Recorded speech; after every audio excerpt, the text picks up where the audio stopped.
What is clean eating? How important is it? And how do I get started? These are the things we're going to be talking about today. Welcome, I'm Bree. I'm the registered nurse and certified health coach of hippydippymom.com.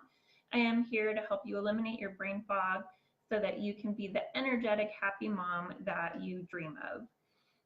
Remember, wherever you're watching this, be sure to like and follow and subscribe and share all the things, right?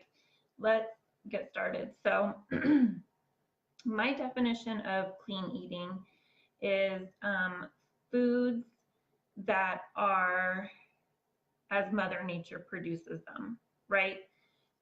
We really want as little interference from man as possible in the foods that we're eating. Now, granted, when it comes to animal products, there does have to be some interference from man to get it from an animal to a chunk of meat, or the dairy products that we're consuming. There does have to be some interference from man in that area, but what we really want to avoid are the pesticides and herbicides that man has created and is spraying on produce. We want to avoid the antibiotics and the growth hormones that are being given to animals that we're then consuming.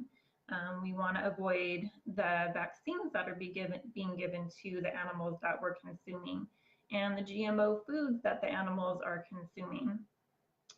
Now, today's video is going to be pretty much just about animal products and produce, and then later this week I'll talk about packaged foods because that is a whole other ballgame.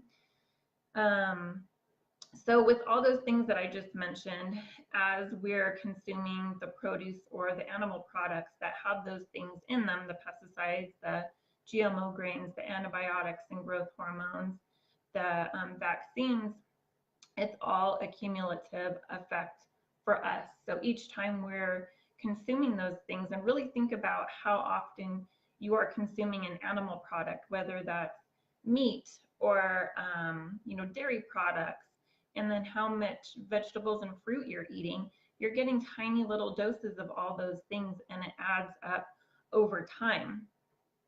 And then those things that are adding up affect our health, and what we're now seeing as a result of those things that are being added to our foods are poor gut health, which leads to depression and anxiety and brain fog and inflammation and obesity and really every disease, because once we start to be inflamed, once we start to have that chronic inflammation, that leads to every disease like high cholesterol and high blood pressure and Alzheimer's, all the things. Pesticides and herbicides are very clearly linked to cancer now and weight gain. So just over time, all those little tiny doses that we're getting from conventionally grown animals and produce really start to add up. So let me know in the comments if this is making sense to you and where you're currently struggling with clean eating. Just put that in the comments, or you can feel free to message me as well if you don't want other people to see your response. One thing that I hear frequently from clients, and I too had trouble with this when we first started switching over, what we were eating is the expense of it, that it costs more. And I hear that. I'll post a link to a chart I saw from Consumer Reports where they actually compared the cost of pretty much each thing, like apples and bananas and broccoli and then chicken breasts, and it was just this really nicely laid out chart, and they listed the cost of conventionally grown, all the things, and then organic, all the things. And so with produce, there really isn't that much difference cost-wise. It's when we get into the animal products that we see the biggest jump, unfortunately. So again, I will post to that Consumer Reports thing just so you can get an idea of the cost difference. And then I also wrote a post about how to save money as you're starting your healthy living journey. So I can post to that or link to that post as well. There's a definite mindset shift that comes with the cost of clean eating.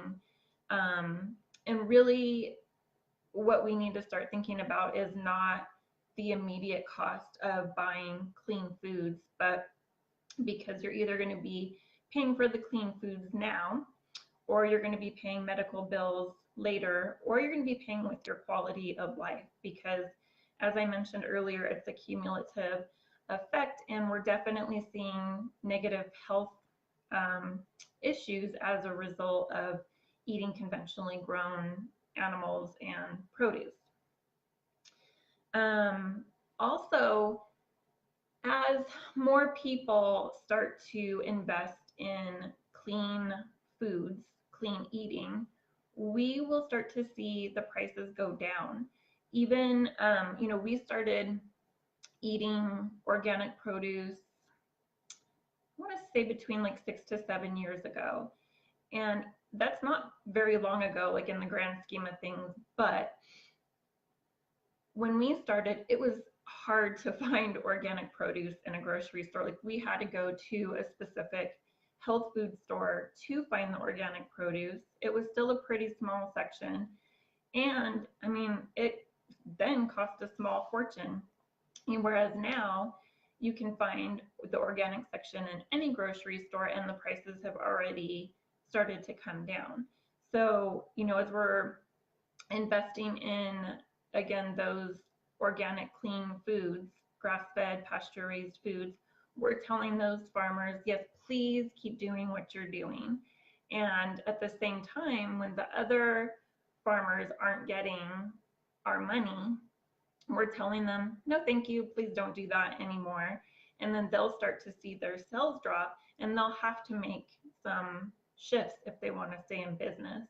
And hopefully those shifts will be growing organic crops and raising grass-fed and pasture-raised animals. So that's how we'll start to see the prices coming down too. So keep that in mind as you're voting with your dollar.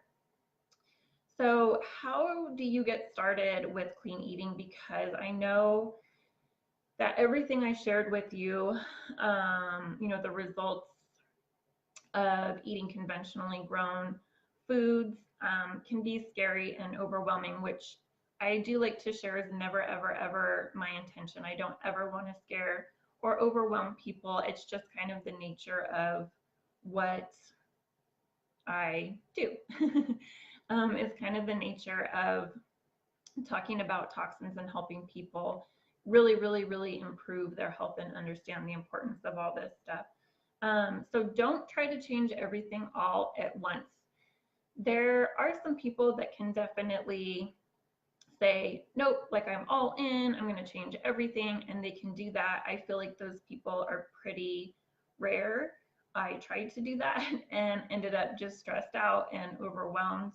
So I don't recommend it. What I help my clients do is just make 1 to 2 changes at a time, which is what I recommend that you do too. So remember that healthy living is a journey. So there is no time frame, really. This isn't like a 30-day thing or a 6-month thing. This is a forever thing. So you have forever to start or to make changes. You should start now, but you have forever to continue to make the changes and to continue to learn. So just starting with 1 or 2 changes is huge. That takes out so many toxins and unhealthy things that you're currently being exposed to as you're taking out 1 to 2 things at a time. And not only that, but it's setting those habits into place so that you don't even have to think about them anymore, which then allows you to move on to the next 1 to 2 improvements. So I challenge you, the next time you go to the grocery store, instead of just kind of going on your normal route, because we all have our routes in the grocery store, right? Stop, go into the grocery store with an intention to really pay attention to what you're buying and maybe even the cost of it. Another thing I like to point out is that as we're eliminating the processed packaged foods that we're buying, that helps with offset the cost of buying clean foods. So keep that in mind too. So again, I challenge you next time you go to the grocery store, have an intention to start making those 1 to 2 switches. So maybe it's buying 2 types of organic produce that you were buying as conventionally grown produce before. That way, again, not only does it become a new habit, but it's not such a big cost difference at once, right? We get more used to that over time too.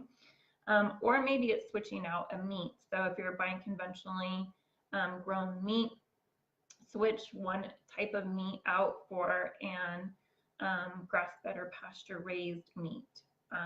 So that could be the switch that you're making now. And remember, as you're making these switches, I would totally love to see what you're doing, so you can take a picture and post it and then tag me using hashtag HDMHealth.